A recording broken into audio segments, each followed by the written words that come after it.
Ja, machen wir die letzte Frage zu dem Punkt, weil es ja auch diesmal auch um Spieler geht, nicht nur um Publikum. Yeah, I'm going to answer it in English if possible, so I can be a bit clear about what I'm saying. But it's a difficult topic because I think it happens in this day and time anyway, where these type of topics are even more difficult to discuss, it seems, than it used to be in the past, you know. So you have on one side, because I watched the game live. I tried to watch the Dortmund game, but it was on Prime apparently, so I didn't have the right thing. So I ended up watching Madrid and Benfica, and I was really intrigued by the game, you know. So I saw it happen live, and then there's a couple of different components to this story. There's what happens on the pitch. Second, there's what's happening with the fans as well. Third, there's what happens after the game. And for me, in those three things, there's some clear separations we need to make. So what happens on the pitch, for me, you have Vini Junior, who, when you watch the action itself, his reaction cannot be faked. You can see it. His reaction is an emotional reaction. I don't see any benefit for him to go to the referee and put all this misery on his shoulders. There is absolutely no reason for Vini Junior to go and do this. And he does it, and when he does it, I think in his mind, he's doing it more because it's the right thing to do in that moment. So he goes and does it, and next to him you have Kylian Mbappe, who normally always stays quite diplomatic and on every side, and Kylian Mbappe is really clear about what he heard and what he saw, and is even more clear after the game when he speaks about it. So all of this happens, but then of course you have a player who's hiding what he's saying in his shirt. And on the end, you have this side of it, which I think is a little bit okay. You have a player who's complaining. You have a player who says he didn't do it. And I think unless the player himself comes forward, it's difficult. It's a difficult case. So I understand this. But then in the background, you see in the stadium, there are people doing monkey signs. It's happening in the stadium as well. It's happening. You can see it's in the video. So it happens. You have on one side the altercation between the players. You have on the other side what happens in the stadium as well. And then for me, even worse, and I'm clear in what I say, is what happens after the game. So after the game, you have the leader of an organization, José Mourinho, who uses basically, who attacks the character of Vinicius Junior by bringing in the type of celebration to discredit what Vinicius is doing in this moment. And for me, in terms of leadership, it's a huge mistake. And it's something that we should not accept. So I'm very clear on that. On top of it, he mentions the name of Eusebio. To say that Benfica cannot be racist because the best player in the history of Benfica is Eusebio. You know what black players had to go through in the 1960s? Was he there to travel with Eusebio every away game? When he went to every place in Europe? Probably at the time, because my dad is a black person from the 1960s also who made his way. Probably at the time, the only option they had is to be quiet and to say nothing and to be above it and to be 10 times better, to get a little bit of credit and people say, actually, he's good. That's Eusebio's life, probably. And today to use his name to make a point about Vini Junior, who's actually finally in a situation where he can say something about it. There's a lot of players who play in different leagues still in Europe who don't have a voice. There's players today in Hungary, in Bulgaria, in Serbia. If something happens to them and they are black players, they have zero chance to have any kind of support. Vini Junior at least is in a situation where a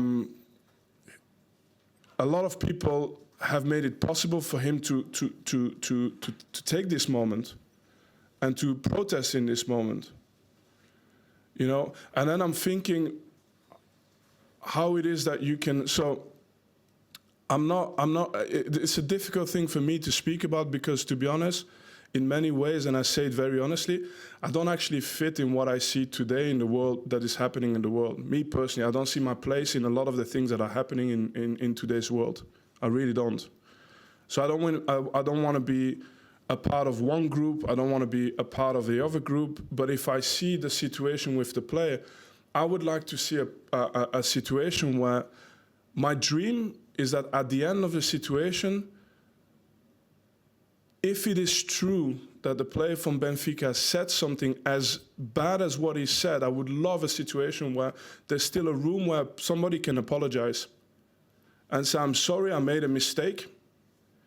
And this has an impact on the sentence as well. So the sentence should be A or B.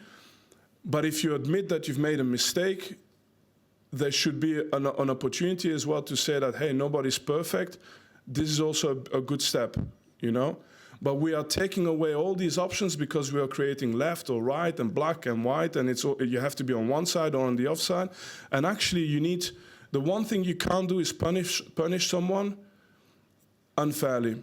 And the one thing you can't do is dismiss a person and attack the character of a person who's complaining about something he experienced and something that must be very painful to that person.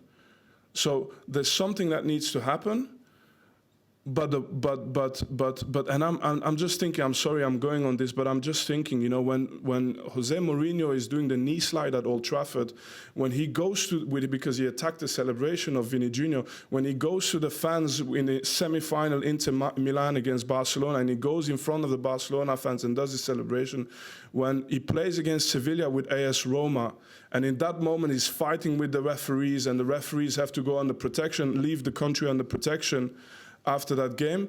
In that moment, if someone was racist to Mourinho, I would have hoped that all of us would say, stop, it doesn't matter his celebration. Let's listen to what he has to say.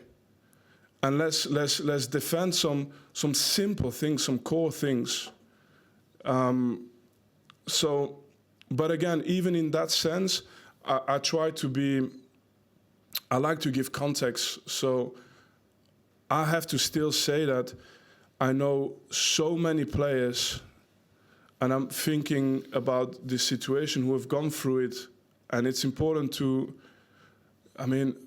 it's happened to Eto'o, to Samuel Eto'o, it's happened to Mario Balotelli so many times. Okay, so it was their celebration as well? Okay, maybe there were some characters with personality. What if it happens to Patrick Vieira? What if it happened to me? You know, 20 years ago I was in Sevilla, and then we're going to say, oh, it was 20 years ago. Okay, I was in Betis Sevilla. I was there with Cheick Tiote. Cheick Tiote is a player from Newcastle who died with a heart attack when he went to China. An unbelievable person, like a heart of gold. Both of us were 18, 19. We go to this game, and you have the Betis Sevilla fans going on the fences, singing Ku Klux Klan, doing monkey chants, going on the fences like monkeys. And we played a game. I was happy to score a goal in that game as well because of this. And it happened back then. So was it my celebration as well? What did I do? You know, and at the same time, I have to note something. It was also one of the most beautiful moments in my career, because the Betis Sevilla fans of the General Stadium started to boo against the ultras from Sevilla, from Betis. So you had a fight within the stadium of fans who were not happy that the ultras from Betis Sevilla were doing these things, who were protesting. And I found this beautiful, because I said, okay, you know the world is not perfect. You have so many things, so many situations, but at least you have people from the same club fighting because they don't accept this, you know. So it was also a moment. But then you fast forward, and I'm a coach now, not so long ago. And I told you this story not so long ago. I go to Club Brugge, and I played for the national team. I was the captain for the national team. And me and my staff, we get called brown monkeys, and so on. And after I complain, I see how all of these politics happen again to kill the story. So no consequences, no nothing, and I have a voice. What do you think for the people without a voice? The problem is not necessarily the incident. The problem is how after that everything gets put in motion to basically sort of, sorry, I'm going because I'm thinking about this as well. But so what you see and what you feel when you grow up with these issues is that somehow, somewhere down the line, this translates into maybe lack of opportunity. Because what happens is that you get pushed further and further away, you get branded more and more into one way, and actually what needs to be done to grow closer together takes a lot of time, takes a lot of effort, but what happens is exactly the contrary. You get put into what, you get pigeonholed into one group, and the other one gets pigeonholed into the other group, and you just grow further apart.